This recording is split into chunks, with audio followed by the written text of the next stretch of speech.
நீ எங்கடா போய் கேட்டு என்ன ரூம்ல வச்ச டார்ச்சர் பண்றான். மேடம் நான் ஜெயிலுக்கு நான் என்னையா தப்பு செஞ்சேன்?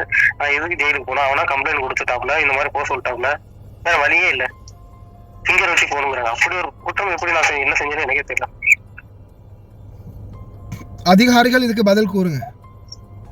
எதுவுமே தவறு செய்யல, பாதிக்கப்பட்ட ஒருத்தனை ஃபிங்கர் வச்சு அனுப்புறேன்றதுக்கு நீங்களும் தலை சாக்கிறீங்கன்னா உங்களெல்லாம் எதுக்கு அரசாங்கம் சம்பளம் கொடுத்து இந்த நாடுகளுக்கு அனுப்புறாங்கன்னே தெரியல. அஸ்ஸலாமு அலைக்கும் பிரதர். இந்த நான் ஒரு வீடியோ ரெக்கார்ட் பண்ணிட்டு இருந்த டைமில் தான் நான் உங்களுக்கு கால் பண்ணினேன். என்னென்னா சில வீடியோக்கள் வந்து போட்டிருக்கிறாங்க, என்னவோ நீங்கள் தப்பு பண்ணிட்டு போன மாதிரியும், அது எப்படியாவது எம்பசியால் சரி ஃபிங்கர் வச்சு அனுப்பலாம் தானே, அது பண்ணி அனுப்பலாம் தானே, இது பண்ணி அனுப்பலாம் தானேன்னு. முதலாவது நான் வந்து கேட்குற கேள்வி, உங்களுக்கு எதுக்கு ஃபிங்கர் வைக்கணும்? நீங்கள் என்ன தப்பு பண்ணினதுக்கு உங்களுக்கு ஃபிங்கர் வைக்கணும்? அதுதான் இப்போ பாருங்கள், நீங்கள் வந்து வீட்டை விட்டு வெளியாகின உடனே, இப்போ உங்கள் வீடியோ தானே, நான் இப்போ இந்த என்ன மற்றவங்களுக்கு தெரியறதுக்கு சொல்கிறேன், இப்போ உங்கள் வீடியோ தான் இந்த இதுலலாம் டிவிலலாம் இப்போ மற்ற இந்த டிவி சேனல்லையும் போயிடுச்சு, உங்களோட வீடியோ தான் இல்லை, நீங்கள் தானே காப்பாற்றுங்க அப்படியாவது என்ன சொல்லி வீடியோ போட்டது. ஆமாம். இப்போ நீங்கள் வந்து முதலாவது வீட்டை விட்டு வெளியாகி, அதாவது உங்களுக்கு முதல்ல அந்த வெளியாகிறதுக்கு முன்னாடி நடந்த சிச்சுவேஷன் என்னன்றதை சொல்லுங்கள். குவைத்தி என்ன சொன்னா? குவைத்தி வெளியாகிறதுக்கு முன்னாடி குவைத்தி ஃபோன் போட்டா, இந்த மாதிரி அதாவது 6:30க்கு என்னோட குவைத்திக்கு நான் மெசேஜ் பண்ணேன், ஃபோன் போட்டா மெசேஜ் பண்ணேன் டியூட்டிக்கு போறதுக்கு, எடுக்கல. அதுக்கப்புறம் நான் ஃபோன் பண்ணாங்க 6:50க்கு அவங்க ஃபோன் பண்ணாங்க, மேடம் நான் வந்து ஆல்ரெடி மெசேஜ் பண்ணியிருக்கேன் வாட்ஸ்அப்ல, வென் ஐ கம் அப்படின்னு மெசேஜ் பண்ணியிருக்கேன், உங்களுக்கு 2 டைம் நான் கால் பண்ணியிருக்கேன், நீங்க எதுவும் ரெஸ்பான்ஸ் பண்ணல, நான் ரூம்ல தான் இருக்கேன், இப்போ என்ன பண்ணணும் மேடம் வா அப்படின்னாங்க. போன உடனே இந்த மாதிரி சொன்னாங்க, நீ ரூம்ல தான் இருக்கணும்னு அவசியம் இல்லை, இனிமே காலைல 6:30க்கு வந்தா நைட்டு 10 மணி ஆனாலும் இங்கே தான் இருக்கணும், நாங்க எப்போ போக சொல்றோமோ அப்பதான் போகணும் அப்படின்னாங்க. மேடம் இந்த மாதிரி பல பிரச்சனை, இது ஒரு டைம் சொல்ல 3 மாசமா இப்படிதான் நடந்துட்டு இருக்கு. ஒரு டைம் ஹாஸ்பிட்டல்லாம் போயிட்டு வந்திருக்கேன், எனக்கு இப்போ உடம்பு சரியாம போய் வெயில்ல நின்று உடம்பு சரியாம போய் சுவிக் ஹாஸ்பிட்டலுக்கும் அதல்லி ஹாஸ்பிட்டலுக்கும் போயிட்டு வந்திருக்கேன், சாயிலாபிள்லே இருக்கு, ஹாஸ்பிட்டலுக்கு போயிட்டு வந்திருக்கேன். அந்த மாதிரி பிரச்சனை ஆச்சு மேடம், ஆல்ரெடி எனக்கே உடம்பு சரியில்லை, நீங்க கொடுக்குற வேலையிலே இது வேற சொல்றீங்க அப்படின்னோடனே என்னை திட்டினாங்க. அப்புறம் அவங்களே ஃபோன்ல சொன்னாங்க, இல்ல நீ எனக்கு தேவையில்ல, நான் கேன்சல் அடிச்சு தரேன், நீ ஊருக்கு கிளம்ப அப்படின்னாங்க.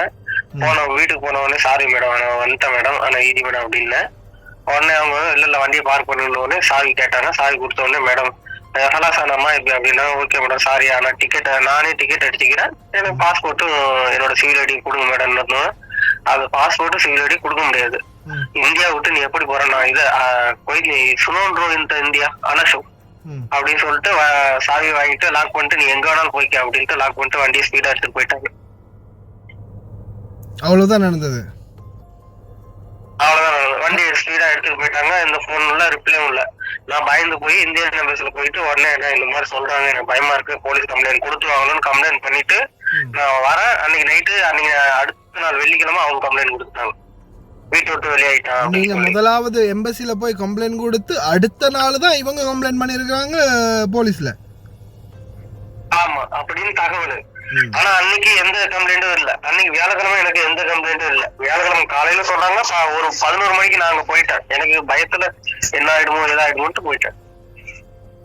எம்பசி நீங்க போய் சொல்லிட்டீங்க, அதுக்கப்புறமா தான் கம்ப்ளைண்ட். எப்படியுமே நீங்க எம்பசிக்கு போயிட்டு அங்க சொன்ன பிறகு தான் கம்ப்ளைண்ட் வந்திருக்கும்.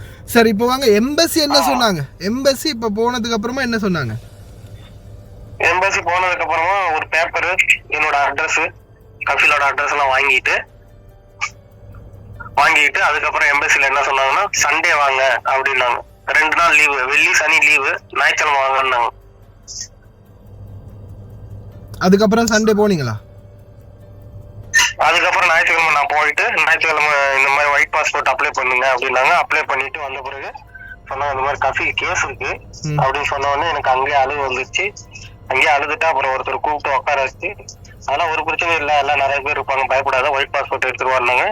எது கேஸ் கொடுத்தா என்ன கேஸ் கொடுத்தான்னு கேட்டேன். இந்த மாதிரி இல்ல, நீ வெளியே போயிட்டு தான் கேஸ் கொடுத்துருக்கா போல, எதுவும் தப்பாலாம் இல்ல, வெளியே போயிட்டேன்னா அவங்க தானே என் பாஸ்போர்ட்டும் சிவில் ஐடியும் தரல, நீ எப்படி போவ பாரு அப்படின்னு சவால் பண்ணாங்க. நான் என்ன பண்றது, ஓடி வந்துட்டேன். நான் வந்து உங்ககிட்ட தஞ்சம் அடைச்சிருக்கேன், கூப்பிட்டு கேளுங்க வேணாம் அப்படின்னு. அதை எப்படி இப்ப கூப்பிட்டு கேட்க முடியாது, அவ்வளவுதான், ஒயிட் பாஸ்போர்ட் எடுத்துட்டு நீ ஜெயில இருந்து ஊருக்கு போ அப்படின்னு சொல்லிட்டாங்க. இது என்னடா நியாயம் இது இல்லை? இப்போ அவங்க உங்களை நாட்டுக்கு அனுப்ப மாட்டேன், நீ எப்படி வேணாலும் போய்க்கோ, எப்படி போறேன்னு நானும் பார்க்குறேன்னு சவால் விட்டா நீங்கள் பயத்தில் உங்கள் உயிரை காப்பாற்றிக்கிறதுக்கு என்ன நடக்குமோன்னு தெரியாமல் நீங்கள் எம்பசிக்கு போயிருக்கிறீங்க, தூதரகத்துக்கு போயிருக்கீங்க. தூதரகத்தில் உதவிய நாடி தூதரகம் ஒன்று இருக்கிறதே அதுக்காகத்தான். நம்மளுக்கு இந்த மாதிரி ஏதாவது இக்கட்டான சூழல் வரும்போது காப்பாற்றுறது தான் தூதரகம் ஒன்னே நியமிச்சிருக்குது. அப்படி இருந்தும் பாருங்க இவருடைய நிலைமையை பாருங்க. இதுதான் இவர் வந்து அதான் பாருங்க மக்களே, நல்லா பார்த்துக்கோங்க. இந்த சகோதரருடைய அவருடைய கபில் வந்து மிரட்டினத்தால தான் அவர் வெளியாகி போனார். ஏன் அவருடைய உயிருக்கு ஏதாவது ஆபத்து வந்துடும், வண்டியை வேகமாக எடுத்துட்டு போனாங்க, என்ன செய்வாங்களோ எது செய்வாங்களோன்ற பயத்தில் அவர் உடனே எங்கே போனார், நண்பர் ரூமுக்கோ இல்லை வேற எங்கேயோ இல்லை மாசக்கணக்கில் போய் வெளியில் வேலை செஞ்சுட்டு அதுக்கப்புறமாவோ தூதரத்துக்கு போகல. உடனே அந்த செகண்டே உடனே அந்த அண்டே வெளியே போய் எம்பசி தான் டைரக்டா போயிருக்கிறாரு. அப்படித்தானே பிரதர்? ஆமா, வியாழக்கிழமை காலையில 7 மணிக்கு இந்த விஷயம் நடந்துச்சு. 10-11 மணிக்கு நான் பஸ் பிடிச்சி சிட்டிக்கு போய் அங்கிருந்து டாக்ஸி பிடிச்சி அப்புறம் ஒரு அண்ணனுக்கு சொல்லி அவர் சாப்பாடு வாங்கி கொடுத்து, பயப்படாத உனக்கு எதுவும் ஆகாது, தைரியமா போயிட்டு இந்தியன் எம்பசி அணுகு, வேற எங்கேயும் போகாதுன்னு இந்தியன் எம்பசி போயிட்டு இந்த விவரத்தை சொன்ன, இந்த மாதிரி காலையில பிரச்சனை ஆயிடுச்சுன்னு எனக்கு பயமா இருக்கு, அதனால இங்க வந்துட்டேன். அவங்க கஃபில் போன் அடிச்சாலும் கஃபில் போனே என்னோட ஸ்பான்சர் ஆக்சுவலா போனே அடிக்கல, என்னோட ஸ்பான்சர் போனே எனக்கு அடிக்கல, தேடவே இல்ல, உங்களை பத்தி யோசிக்கவும் இல்ல, தேடவும் இல்ல. நான் இப்படி ஒரு நிலைமையில பாருங்க எம்பசிக்கு போயும் இப்ப நாங்களே வந்து நீங்க என்னோட வீடியோ பார்த்துருப்பீங்க இல்லையா, என்னோட வீடியோக்கள் பார்த்துருப்பீங்க. நாங்களே என்ன சொல்றது, எங்கேயுமே போகாதீங்க இல்லையா, டைரக்டா எம்பசிக்கு போங்க. வீட்டுல ஏதாவது ஒரு பிரச்சனையா தூதரகத்துக்கே போயிருங்க. வெளியாகின அடுத்த கட்டம் தூதரத்துக்கே போயிருங்க. வெளியில் அங்கே இங்கே தங்கி அடுத்த நாளோ இல்லை 2 நாள் கழிச்சோ 5 நாள் கழிச்சோ இல்லை ஒரு மாதம் கழிச்சோலாம் போகாதீங்க அப்படின்னு நாங்கள் டெய்லி சொல்லுவோம். ஆனால் அதை மாதிரி தான் இந்த சகோதரர் செஞ்சுருக்கிறாரு. அப்படி தூதரத்துக்கு போயும் இப்போ அடுத்ததா பிரதர் நல்லா கேட்டுக்கோங்க, தமிழ்நாட்டு கவர்மெண்ட்டோ இந்தியா கவர்மெண்ட்டோ பிரதமரோ முதலமைச்சரோ யாருமே தேவையில்லைங்க. இப்போ உங்களை நீங்கள் இந்த பிரச்சனைன்னு போயிருக்கீங்கல்ல, போன உடனேயே உங்களை இந்த பிரச்சனையோட அப்படியோ வியாழக்கிழமை தான் போயிருக்கீங்க, உடனே உங்களை கூட்டிகிட்டு போய் அமால மன்சிலியாவில் ஒப்படைச்சி சொல்லியிருக்கலாம், இந்த மாதிரி இவருக்கு பிரச்சனை பண்ணுறாங்க, சரியான முறையில் இந்த மாதிரி கவனிப்பு இல்லை, பிரச்சனை சாப்பாடு பிரச்சனை, இவர் வந்து வெளியாகி எம்பசிக்கு வந்துட்டாரு, வந்ததுக்கு அப்புறமா இவரை நாட்டுக்கு போக விட மாட்டோம் அப்படின்னு இவங்க இது பண்ணியிருக்கிறாங்க அப்படின்னு அன்னைக்கே கொண்டு போய் உங்களை அமலமன்சிலியாவில் நிப்பாட்டி இருந்தார் உமைத்தியாவில். உடனே கபிலுக்கு கோல் அடித்து கூப்பிட்டு என்ன ஏதுன்னு பேசியிருப்பாங்க. அடுத்தது நீங்கள் என்ன சொன்னீங்க, அடுத்தது நீங்களே சொன்னீங்க தானே, எனக்கு அங்கேயே கூட எனக்கு எல்லா சலுகையும் சரியாக செஞ்சு தந்து சாப்பாடு சரியாக தந்து எனக்கு எந்த ஒரு டென்ஷனும் இல்லாமல் இருந்தால் நான் அதே இடத்துல கூட வேலை செய்ய தயார், அப்படித்தானே? ஆமா, எனக்குலாம் அந்த வீட்டுல எனக்கு எந்த பிரச்சனை இந்த மாதிரி ரொம்ப டார்ச்சர் பண்ணி மன உளைச்சல் ஆனதுக்கு அப்புறம் தான் நான் மேடத்தை சொன்னேன், மேடம் இந்த மாதிரி சாரி சொன்னேன், மன்னிச்சிருங்கன்னு சொன்னேன். இல்ல நீ எனக்கு தேவையில்லன்னாங்க. சரி மேடம் என் பாஸ்போர்ட்டை கொடுத்துருங்க, நான் டிக்கெட் அடிச்சு நானே ஊருக்கு போய்க்கிறேன், எனக்கு மன்னிச்சிருங்க, நான் தான் சரியில்லைன்னு நீங்க சொல்றீங்க, கொடுத்துருங்க. அப்போ நான் பாஸ்போர்ட்டும் தர முடியாது, சீரோடையும் தர முடியாது, ஹலாஸ் இந்த சுனோன் ரூ ஆனா சூஃப் இந்த இந்தியா அப்படின்ட்டு போயிட்டாங்க. வேகமா போனோடனே எனக்கு பயமாயிடுச்சு. அப்புறமேட்டு எனக்கு புரிஞ்சிருச்சு, சரி இந்தியா இவங்க ஏதாவது ஒரு கேஸ் கொடுத்துருவாங்கன்னு பயந்து ஓடி போய் அது நியாயம் தானே. இவர் வெளியாக போனது உண்மையிலேயே நியாயம் தானே. அப்ப தெரியும் நீ எப்படி போற இந்தியாவுக்கு நான் பாக்குறேன்டா அப்படின்ற மாதிரி இவரை வந்து மிரட்டிட்டு போயிருக்காங்களே. அப்ப அந்த செகண்ட்ல இவங்க திடீர்னு இவருடைய ரூம்ல கொண்டு ஏதாவது போதை பொருளை வச்சோ அல்லது இவருடைய ரூம்ல அவங்களுடைய ஏதாவது பொருளை வச்சோ போலீஸுக்கு கால் பண்ணி திருடிட்டா அப்படின்னு பிடிச்சி ஜெயிலில் போறதுக்கு கூட தயங்க மாட்டாங்க. எத்தனை சம்பவம் நாம பார்த்துருக்கோம் இந்த மாதிரி. அப்போ இந்த மாதிரி சூழல்ல இந்த சகோதரர் எடுத்த முடிவு சரி. ஆனால் இதுக்கு கவர்மெண்ட் கணக்கில் டிவி கணக்கில் போக வேண்டியதே இல்லை. தூதரகம் நினைச்சா, எந்த ஒரு தூதரகமும் நினைச்சா உடனே அந்த அண்ணே இவரை கூட்டிகிட்டு போய் அமால மன்சிலியாவில் ஒப்படைச்சு இந்த மாதிரி பிரச்சனை இவர் இப்படி பண்ணியிருக்காங்க இப்படி சொல்லியிருக்காங்கன்னு சொன்னால் அவங்கள கூப்பிட்டு உடனே பேசுவாங்க. 2 பேரையும் வச்சு சமரசம் பண்ணி என்ன பிரச்சனைன்னு கேட்டுட்டு ஒன்று இஷ்டம்னா வச்சிரு, இல்லைன்னா உடனே டிக்கெட்டை போட்டு நாட்டுக்கு அனுப்பிட்டு அங்கேயே சொல்லியிருப்பாங்க. உடனே பாஸ்போர்ட்டையும் டிக்கெட்டையும் இதையும் கூட வாங்கி கொடுத்துருப்பாங்க, ஐடியும் கூட. ஆனால் ஏன் இந்த தூதரக அதிகாரிகள் இப்படியெல்லாம் இவங்களை, அதுவும் நம்மளுக்காக அமைக்கப்பட்ட தூதரகம், நம்மளுக்காக அமைக்கப்பட்ட அதிகாரிகள் ஏன் இன்னமும் பயந்து நடுங்கிறாங்கன்னு தெரியல. குவைட்டிங்களோட எல்லாம் பேச முடியாதுன்னு சொன்னாங்களோ. ஆஃப்டர் ஆல் ஒரு வார்த்தை குவைட்டியோட பேசினாங்களா? கால் பண்ணியாவது பேசினாங்களா உங்க பாபாவோட தூதரகத்தால? இல்ல குவைத்திட்டுலாம் பேசல. அவன் கேஸ் கொடுத்துட்டா, இனிமே பேசி ஒரு பிரயோஜனமும் இல்லப்பா. அவன் கேஸ் கொடுத்தாச்சு, இனிமே பேசி ஒரு பிரயோஜனமும் இல்ல. நீ ஒயிட் பாஸ்போர்ட் எடுத்துட்டு ஜெயில போய் இருந்துட்டு போனோன்னு எனக்கு அங்கேயே அழுவு வந்துச்சு. எப்படி? அதுதான் நானும் கேட்குறேன், ஏன் ஜெயிலில் இருக்கணும்? ஏன் ஜெயிலில் இருக்கணும்? நீங்கள் என்ன தப்பு பண்ணினீங்க? சரி, அவன் திருடிட்டான். இப்போ நிறைய கேஸு இன்ஹாஷ் அப்படின்ற கேஸோட சேர்த்து சிலர் என்ன பண்ணுவாங்க, வீட்டு நகையை திருடிட்டு போயிட்டாங்க, காசை திருடிட்டு போயிட்டாங்க, இப்படி நிறைய கேஸ் போட்டிருப்பாங்க. அந்த மாதிரி கேஸுகள் போடும்போது தான் நிறைய பேர் வந்து அந்த எம்பசியில் அக்காமை இல்லாமல் ஒயிட் பாஸ்போர்ட் எடுத்து ஜெயிலில் எல்லாம் இருந்து போயிருக்காங்க 10 நாள் 20 நாள்னு. சரியா? ஆனால் அது திருட்டு கேஸ். இப்போ இன்ஹாஸ் இது வந்து வீட்டை விட்டு போயிட்டீங்க அப்படின்ற கேஸ் மட்டும் தான் விழுந்திருக்கு, அவ்வளோதானே? அவ்வளவுதான். அப்போ அன்னைக்கு வெள்ளிக்கிழமை நைட்டு, இது வியாழக்கிழமை நைட்டு, அன்னைக்கு நைட்டு என்னோட ஃப்ரெண்ட் ரூம்ல போய் நான் தங்கின பிறகு என்ன விசா கொடுத்தார்ல, எனக்கு விசா கொடுத்த ஏஜென்ட்டும் குவைத்தில் தான் இருக்காரு. அவரு போன் பண்ணி, அதாவது எனக்கு ஸ்பான்சரே போன் பண்ணி இந்த மாதிரி அப்துல் ரஹ்மான் வெளியாயிட்டான், அவன் எப்படி வெளியே போனான் அப்படின்றதுக்கு, இல்ல பாபா இந்த மாதிரி நீங்க விட்ட இடத்துல, அதாவது நான் ஸ்பான்சர் வேற, நான் வேலை செய்யற இடத்துல வேற, அவங்களோட மாமனார் வீட்டுல வேலை செய்யறேன். ஸ்பான்சரோட அட்ரஸ் கேரா, ஆனா நான் வேலை செய்யற இடம் ஃபனைட்டீஸ்.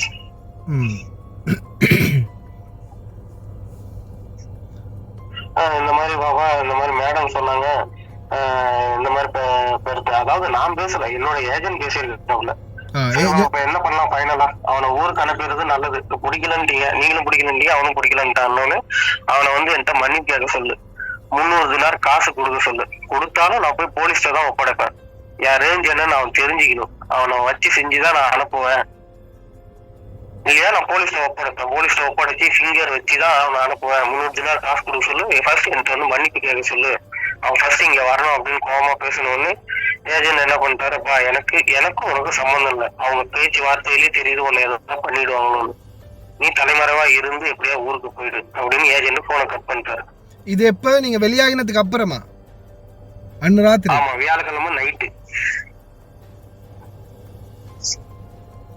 இப்போ இவ்வளவு பாருங்க. இப்போ நீங்க வெளியாகும் போதே, வெளியாகினதுக்கு பிறகு அவங்களுடைய சுயரூபம் தெரியுது தானே, எந்த அளவுக்கு அவங்க ரியாக்ட் பண்றாங்கன்னு. அப்போ ஒருவேளை நீங்க இருந்திருந்தா அந்த இடத்துல வேற ஏதாவது பண்ணிருக்கலாம் இல்லையா? இல்ல வேற ஏதாவது இவ்வளவு ரியாக்ட் பண்றாங்க. ஆமா, அதான் ஏதாவது பண்ணிருப்பான் அவன். நீங்க நல்ல வேலை, உங்களை எல்லாம் வல்ல இறைவன் பாதுகாத்தான்னு சொல்லணும். நல்ல வேலை நீங்க வந்தது. அல்லாஹ் சுப்ஹானஹு வ தஆலா அவருக்கு ஒரு நல்ல அறிவை கொடுத்து அந்த டைம்ல தூதரகத்துக்கு போய் அவர் வெளியாகினது. இல்லைன்னு வச்சுக்கோங்களேன், இந்த மாதிரி சொல்றவன் பாருங்க, மன்னிப்பு கேட்கணும், காசு 300 தினார் கொடுக்கணும், நான் போலீஸ்ல தான் ஒப்படைப்பேன். அப்பையும் எந்த அளவுக்கு ஒரு கசடு இருக்குன்னு பாருங்க மனசுல. போலீஸ்ல தான் அவனை ஒப்படைப்பேன், போலீஸ்ல தான் ஒப்படைப்பேன். அதுக்கப்புறம் என்ன நடக்கும் பாத்துக்கலாம் அப்படின்னு சொன்ன உடனே, அதாவது எனக்கு ஸ்பான்சர் போன் அடிக்கவே இல்லை. அதாவது ஏஜென்ட்டுக்கு போன் எடுத்தாரு. விசா எடுத்தவனும் போன் அடிச்சு இந்த மாதிரி சொன்னவனே விசா எடுத்தவரும் சொல்லிட்டாரு, இவ்வளவு பிரச்சனை இருக்கு, நீ எப்படியாவது அல்லாஹ்வுக்காக துவா செஞ்சு ஊருக்கு போயிடுப்பா. மறுபடியும் அவங்க அந்த பான்சர்ட்ட போய் பேசினாலும் ரொம்ப பல்ல கடிச்சு பேசுறாரு, கோமா பேசுறாரு, உனக்கு ஏதாவது ஆயிடுமோன்னு எனக்கு பயமா இருக்கு, நான் எடுத்தது தப்பு தான், ஆனா நல்ல பான்சர் நினைச்சு எடுத்தேன், இந்த மாதிரி ஆயிடுச்சு, அதுக்கு நான் ஒன்றும் பண்ண முடியாதுன்ட்டாரு. ஆனா வந்து ஏஜென்ட் வந்து காசு வாங்கியிருக்காரு என்னோட ஸ்பான்சர்ட்ட. இங்க சகோதரா, இங்க இருக்கிற யாருமே நான் ஒன்று சொல்றேன், வெளிநாட்டுக்கு வரும்போது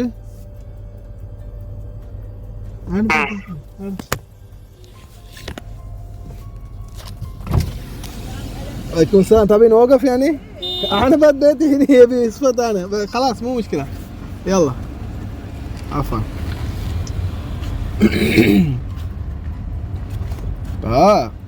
என்ன பிரச்சனைன்னா,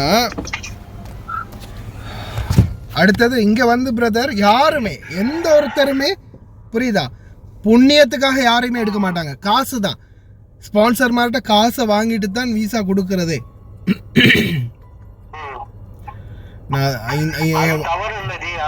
இல்ல அதான் அது அவங்க பிசினஸா பண்றாங்க, அது ஓகே. அடுத்ததும் சில இடங்கள் எப்படித்தானே பிரதர், நான் என் வாழ்க்கையிலே நான் இன்னைக்கு வரைக்கும் யாருக்குமே, என் சொந்த தம்பி தங்கச்சிக்கு கூட, என்னோட சொந்த குடும்பத்தில் ஒருத்தருக்கு கூட நான் விசா கொடுத்ததில்லை. இது வரைக்கும் யாரையுமே என்னோட தலைமையில் நான் இந்த நாட்டுக்குள்ள எடுத்ததே இல்லை. காரணம் என்ன, நம்ம யாரையுமே நம்ப முடியாது. நம்மளோட நல்லா பேசுவாங்க, தேனும் பாலும் போல பேசுவாங்க, ஆனால் அவங்க தொழிலாளரோட அவங்க எப்படி இருப்பாங்கன்றது அந்த தொழிலாளி அங்கே வேலை செய்யும் போது தான் தெரியும் இல்லையா? ஆமா, இத்தனைக்கும் என்னோட கஃபில் ஒரு உமர் அஜித், பள்ளிவாசல் அஜிரத். அவ்வளோதான் மோசம் பிரதர். எனக்கிட்ட வந்த 100% கேஸில் பலருமே டிரைவர் மாதிரி அடித்து துன்புறுத்தி கஷ்டப்படுத்தி ரொம்ப காயப்படுத்தி எவ்வளவெல்லாம் முடியுமோ அவ்வளவெல்லாம் அநியாயம் செஞ்ச பாதி பேரில் நான் பார்த்துருக்கேன். எல்லாமே அந்த பள்ளியில் தொழுவிக்கிறவங்க தான், முவாத்தினா இருந்தவங்க, இல்லாட்டி தொழுவிக்கிறவங்க, ஹொத்துபா பிரசங்கம் பண்ணுறவங்க, இந்த மாதிரி ஆளுங்க தான் நிறைய பேர் பண்ணியிருந்தாங்க. இங்கே எல்லாருமே ஒரே மாதிரி தான் ப்ரோ, எல்லாமே ஒன்று தான். சொல்லி கேட்குறேன், உங்களுக்கு பிடிக்கலையா மேடம், ஓகே நானே போயிடுறேன், என் பாஸ்போர்ட்டும் சிவில் ஐடியும் கொடுங்க. அவனுக்கு எனக்கு பிடிக்கல, நான் அவனுக்கு கேன்சல் அடிக்கிறேன்னாங்க. அதுக்கப்புறம் நான் கேட்டேன், சரி மேடம் நானே டிக்கெட் வச்சு நானே போய்க்கிறேன். சாரி, வந்து 3 மாசம் ஆச்சு. மேலும் இது வந்து 4வது பிரச்சனை. நான் வந்து பிரதர் உங்களை நம்மளோட அலிபாய் இருக்கிறாரு மக்கள் சேவை, அலிபாயோட பேசுனீங்களா? பேசியாச்சுங்க. என்ன சொன்னார் அலிபாய்? அலிபாய் என்ன சொன்னாரு, இது ரூல்ஸ் வேற வழியே இல்ல அப்படின்னு சொல்லிட்டாரு.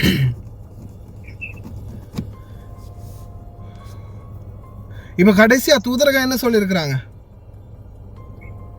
தூதரகம் என்ன சொல்லியிருக்காங்கன்னா, நாளைக்கு வாங்க, ஒயிட் பாஸ்போர்ட் ரெடி ஆயிடுச்சு, டிக்கெட்டு காசு கட்டிட்டு சஃபர் ஜெயில இருந்துட்டு தான் போகணும்னு சொல்லியிருக்காங்க.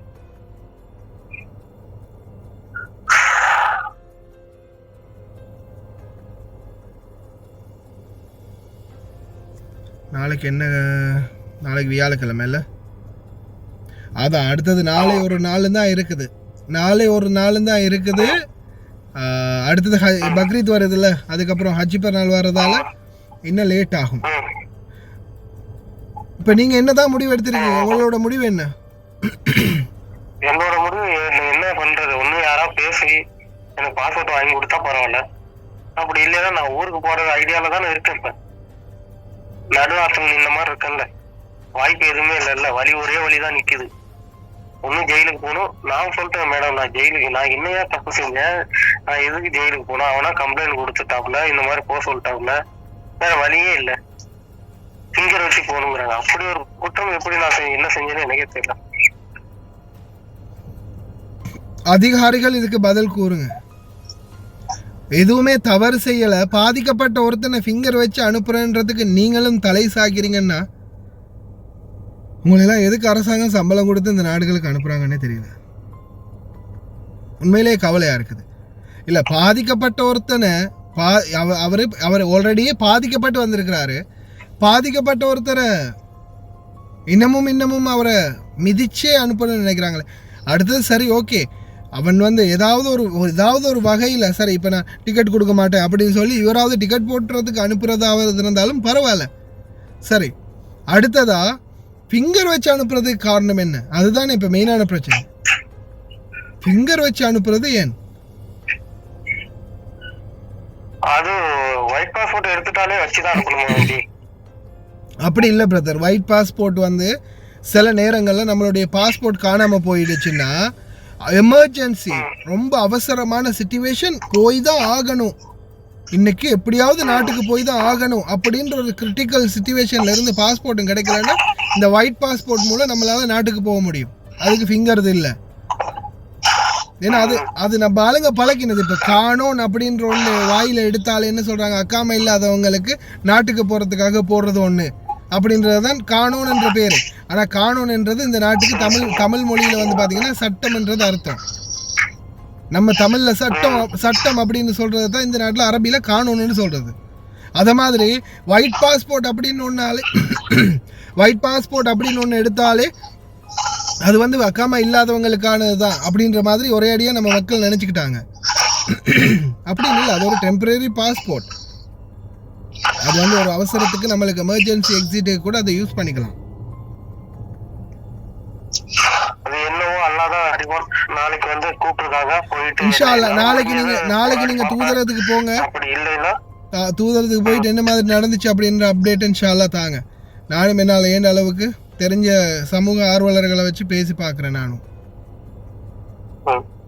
அவ்வளவுதான். நாளைக்கு தூதரத்துக்கு போனா செல்லு வாங்கிட்டு தான் ஃபர்ஸ்ட் உள்ளே போகணும். நான் எதுவும் பேசுறது ரெக்கார்டும் பண்ண முடியாது, எதுவும் பண்ண முடியாது. இல்லை நீங்க போயிட்டு இன்ஷா அல்லாஹ் எடுத்துட்டு வாங்களே, வந்து இன்ஷா அல்லாஹ் பேசுங்களேன், என்ன ஏதுன்றதை பார்ப்போம். சரியா?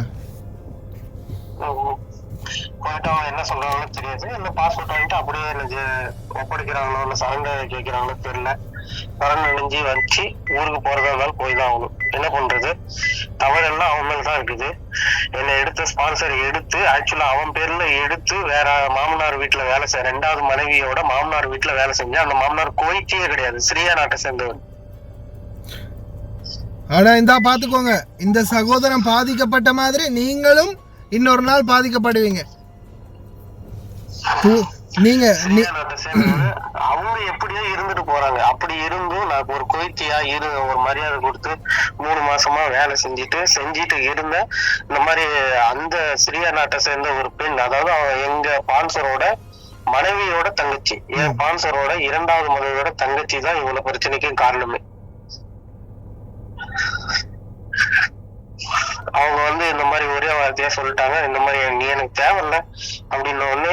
அதுக்கு 1 மாசத்துக்கு முன்னாடியே ஒரு பிரச்சனை, இந்த மாதிரி வெயில்ல நிக்க வைக்கிறாங்க பாபா, இதெல்லாம் கஷ்டமா இருக்குன்னு சொன்ன உடனே என் ஸ்பான்சர் சொன்னது, நான் உனக்கு இனிமே ஓனர் கிடையாது, நீ இனிமே A to Z எல்லாமே இந்த வீடுதான் உனக்கு, நான் சும்மா பேருக்கு மட்டும் உன்னை எடுத்து விட்டுட்டேன், இனிமே நீ எனக்கு போன் செய்யக்கூடாது, போன் பேசக்கூடாது, நீ அதிகமா பேசுற, don't talk me, I don't like you அப்படின்னு சொல்லி போனை வச்சுட்டாங்க. நான் போன் அடிச்சா கூட கத்துவாங்க, எதுக்கு எனக்கு போன் அடிச்சேன். இது என்ன ஒரு நியாயம்னே புரியல. நம்மளோட ஸ்பான்சர் நம்ம அவன் பேர்ல தான் வந்திருக்கோம், நம்மளுக்கு எது நடந்தாலும் அவன் தான் பொறுப்பு. அப்படி இருந்தும் அவனே சொல்றான், இல்ல நான் பொறுப்பு இல்லை, நான் அப்படி இல்லை இப்படி இல்லைன்னு. ஆமா, இப்ப நான் வெளியாகி இப்ப 10 நாள் ஆகுது, கேஸ் கொடுத்து நடந்துகிட்டு இருக்கு. இந்தியன் எம்பசில மூவ் பண்ணிட்டு இருக்காங்க, எனக்காக கஷ்டப்பட்டு மூவ் பண்றாங்கன்னு வச்சுக்கோங்க.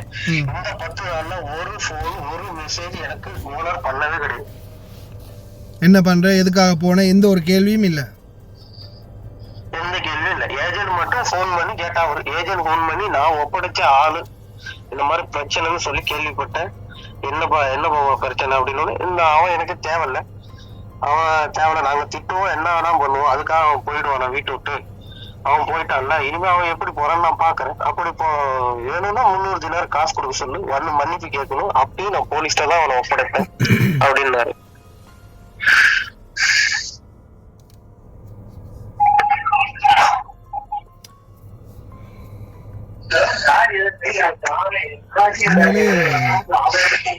நம்ம தொழிலாளிங்க தான், அதுலயும் இப்ப ரொம்ப ரொம்ப மோசமாகிட்டு வருதுப்பா.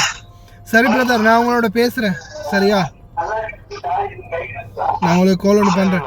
நீங்க இன்ஷா அல்லாஹ் நாளைக்கு போய் பாருங்க, என்ன மாதிரி நிலப்பாடு இருந்துச்சுன்னு, வெளியே வந்தீங்கன்னா எனக்கு மெசேஜ் ஒன்று பண்ணுங்க, சரியா? அப்படி வெளியே வர முடியலன்னா அவங்க சொல்றதுக்கு நான் தலையாட்டி தான் ஆகணும், வேற என்ன பண்றது, நான் ஊருக்கு போதான் பார்ப்பேன். சரி ப்ரோ, சரி, ஓகே, இன்ஷா அல்லாஹ். அல்லாஹ் துணை உங்களுக்கு.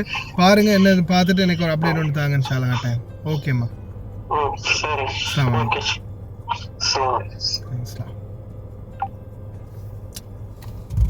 என்ன அதிகாரிங்கடா நீங்கெல்லாம், மேலே அதிகாரம் மட்டும். சிஎம்ஓ பிஎம்ஓ தேவையில்ல, தமிழ்நாடோ கவர்மெண்டோ இந்தியாவோ தேவையில்ல. தூதரகம் எதுக்காக நியமிச்சிருக்கிறாங்க? அதிகாரிகள் நினைச்சா அதிகார மட்டத்தில் முடிக்க வேண்டிய சிம்பிளான விஷயம். பாருங்க எவ்வளவு ப்ளஸ் பாயிண்ட் இருக்குதுன்னு அந்த தொழிலாளருடைய பக்கம். ஏன் குறிப்பா இந்திய தொழிலாளர்கள் தான் இந்த நாட்டிலேயே முதன்மையில் இருக்கிறாங்க, மெஜாரிட்டியா இருந்தும் சரியான ஒரு பக்கபலம் இல்லாம இருக்குது. ஏன் தூதரகங்கள் குறிப்பா அந்த வெளியில வேலை செய்யற ஷூன் வீசாவில் இருக்கிறவங்களுக்கு கொடுக்கக்கூடிய அந்தஸ்து கூட ஏன் வீட்டு தொழிலாளர்களுக்கு கொடுக்க மாட்டேங்கிறீங்க?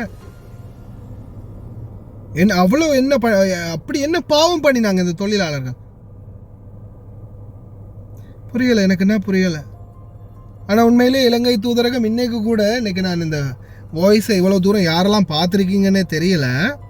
ஆனாலும் நான் இந்த வாய்ஸை போட்டு காட்டுறேன் பாருங்க. எனக்கு பிரதர் ஒருத்தர் அனுப்பினாரு, சரியா?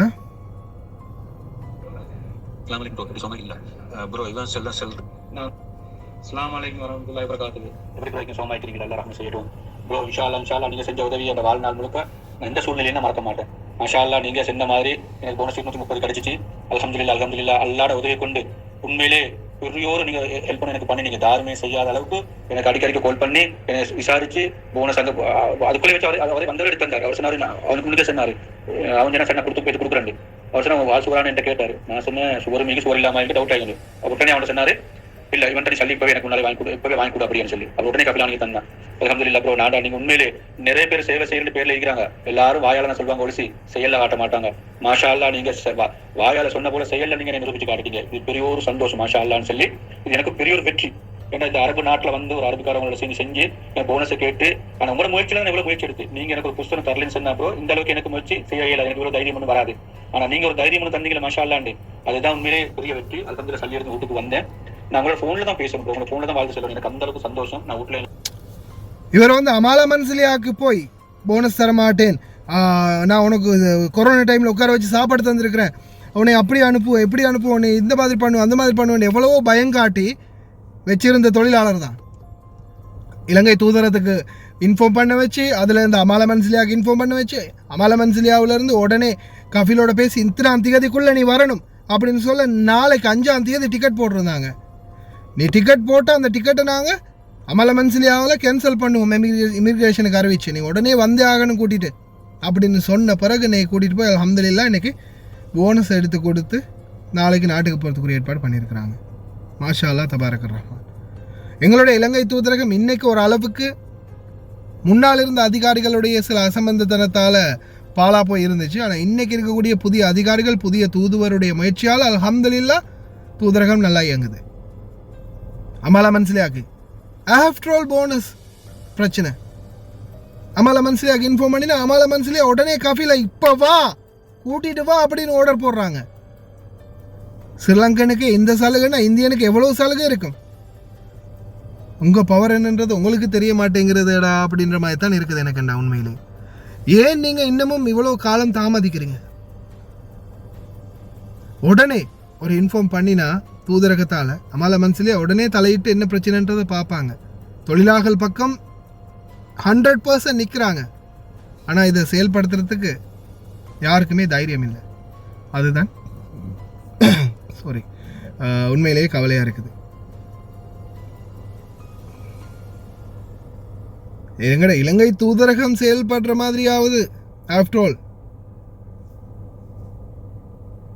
இந்திய தூதரகம் எவ்வளோ பெரிய பவர்ஃபுல்லாக எவ்வளோ பெரிய பிரம்மாண்டமான சேவைகளை செய்கிறீங்க.